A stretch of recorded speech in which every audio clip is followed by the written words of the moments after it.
Mr. President. The Majority Leader. Mr. President, preserving the full faith and credit of the United States is one of the most important responsibilities that members of Congress face. It requires cooperation, bipartisanship, and leaders who can instill confidence and calm to the markets and working families alike. But I cannot think of a worse message to send to the world than for Speaker McCarthy to travel all the way to New York, look Wall Street in the eye, and threaten that the U.S. will default on its debt unless Republicans get spending cuts first. Why the Speaker traveled all the way to New York to give a speech that offered nothing new in substance or concept, but the same dangerous message, different than what we've done in the past, is beyond me.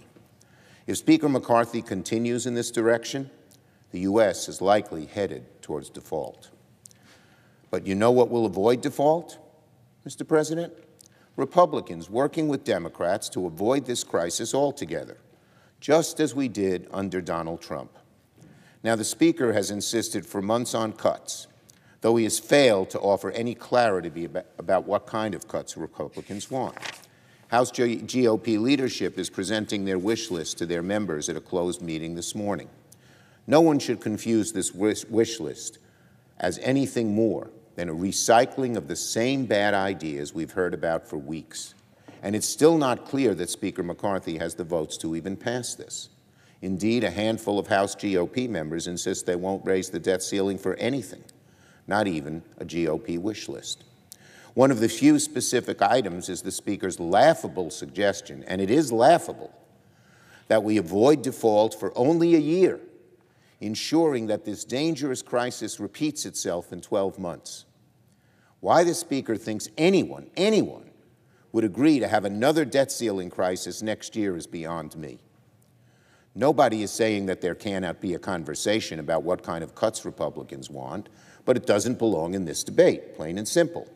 It belongs in discussions over the budget that Congress has every year, and not as a precondition to avoiding default. So let me make this easy for my Republican colleagues. Don't bother with partisan wish lists and unrealistic proposals that will never solve this debt default crisis. Instead, avoid default using the same approach we did under President Trump twice and under President Biden once. Democrats and Republicans working together without preconditions. If Republicans agree to that, there will be no default. Now on GOP extremism and our FBI resolution. Today, the governor of Florida is meeting with a group of hard-right GOP extremists here in D.C. As the governor comes to the nation's capital, the ink is still not dry on the bill he signed a few days ago, banning practically all abortions in Florida after just 6 weeks. The Florida law is not the only one. Over a dozen states in the country now have near-total bans on abortion. Idaho, for instance, is now the first state to explicitly outlaw out-of-state travel for abortions. That's sinister. Freedom of choice is not the only victim of GOP radicalism. Over 11,000 Americans have now died from gun violence in the U.S. this year, in school shootings, birthday parties, New Year's celebrations. But what do Republicans do in response? They pose with machine guns on their Christmas cards. They gin up the NRA. They even expel state representatives who dare speak out against GOP inaction, as the Tennessee State House did to 2 members of color earlier this month. Republican radicalism is even taking aim at law enforcement. A few weeks ago, President Trump called for cutting funding to the Department of Justice and the FBI because of personal grievances. And to date, we have still yet to hear Speaker McCarthy or any Republican leader speak up against this dangerous idea. But there's good news. The members of this chamber will have a chance to do the right thing and stand up for federal law enforcement later this week. That's because today I will be introducing a resolution denouncing the former president's call to cut funding to our federal law enforcement. And senators will have to choose between standing with President Trump and his dangerous view that we ought to cut funding for law enforcement and the FBI, or will they stand with public servants who keep America safe? Again, where will they stand? with the former president's dangerous call to cut funding to federal law enforcement, or with the American people who want to be safe. The FBI and DOJ do critical work to protect our communities against drug trafficking, gun violence, terrorism, and so much more.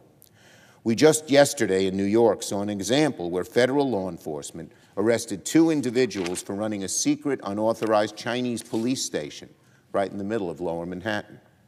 Do Republicans agree with President Trump that funding for federal law enforcement who guard against terrorism and CCP encroachments should be cut or even eliminated? Again, this is the kind of resolution that should pass unanimously. If Senate Republicans block this provision, they'll be telling the American people that the GOP has been utterly consumed by extremism, where not women, not schools, not even federal law enforcement are safe. On Yom HaShoah and the anti-Semitic campaign and the campaign against anti-Semitism lifted by one patriotic American. Mr. President, today is Yom HaShoah, Holocaust Remembrance Day. Each year on this day, we are called to do something that sounds simple: remember, in Hebrew, zachor. But it is much more than mere recollection. It's a moral charge to ensure the Holocaust never fades from memory. 2 months ago, on my first Kodel as Majority Leader, I visited Yad Vashem in Jerusalem and the Dachau concentration camp in Germany. The trip was deeply personal for me because many of my ancestors were wiped out by the Nazis in Western Ukraine. Yom HaShoah is especially important today in the face of the pernicious, poisonous, and dangerous rise of anti-Semitism in our society. I commend the many dedicated individuals and organizations actively working to rekindle the light of tolerance that has kept anti-Semitism at bay. One important effort is done by Robert Kraft's Foundation to Combat Anti-Semitism, which recently launched its Stand Up to Jewish Hate campaign to raise awareness about the rise of anti-Semitism in America. The Stand Up to Jewish Hate campaign is a powerful reminder that we must never allow anti-Semitism to flourish, and that we all have a role to play in standing up against bigotry. I want to thank Mr. Kraft's Foundation for their essential work, and I ask unanimous consent to enter into the record at this point a transcript of one of his videos illustrating the efforts of the Stand Up to Jewish Hate campaign. Without objection. On this solemn day, Mr. President, on this solemn day, we owe it to the survivors, their families, and the world to continue bearing witness to the tragic legacy of the Holocaust and keep repeating our conviction and our prayer: never again. Senate business. It's a busy week here in the Senate, Mr. President. We're starting with a very important bill that's going to help so many communities, particularly rural and suburban communities in America, and that is the Fire Grants and Safety Act, which I expect to pass the Senate this week. The overwhelmingly bipartisan legislation would ensure that 2 important federal grant programs that support our firefighters, SAFER and AFG, remain available. We had a 96-0 vote last month to move forward with the fire grants legislation, and I hope it portends swift action this week. And on the nominations front, we're continuing to move ahead. On Thursday, the Help Committee will hold a confirmation hearing for President Biden's nomination for Secretary of Labor, Julie Su. Julie Su is an outstanding nominee who will be a strong fighter for America's workers, and we should confirm her. And for the information of all senators, tomorrow members will receive a classified briefing from the administration on the leaked classified U.S. documents on the war in Ukraine. One final note on the IRS. Now, today is tax day, and thanks to the additional resources provided to the IRS in the Inflation Reduction Act, this tax filing season has been much smoother for taxpayers. 5,000 additional customer service agents were hired, and call waiting times were reduced by 85%. There's been legitimate complaints across the country that when you call the IRS because you need help, it takes forever for them to answer. To reduce those by 85% because of the IRA bill that we just passed last summer is a very good thing. Thanks to our work, this party's work, it was opposed by every Republican, the IRA now has the resources to modernize the agency, cut wait times, saving people heartache, making sure middle-class families get the credits they deserve.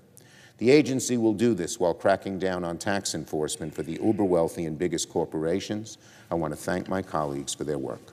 I yield the floor.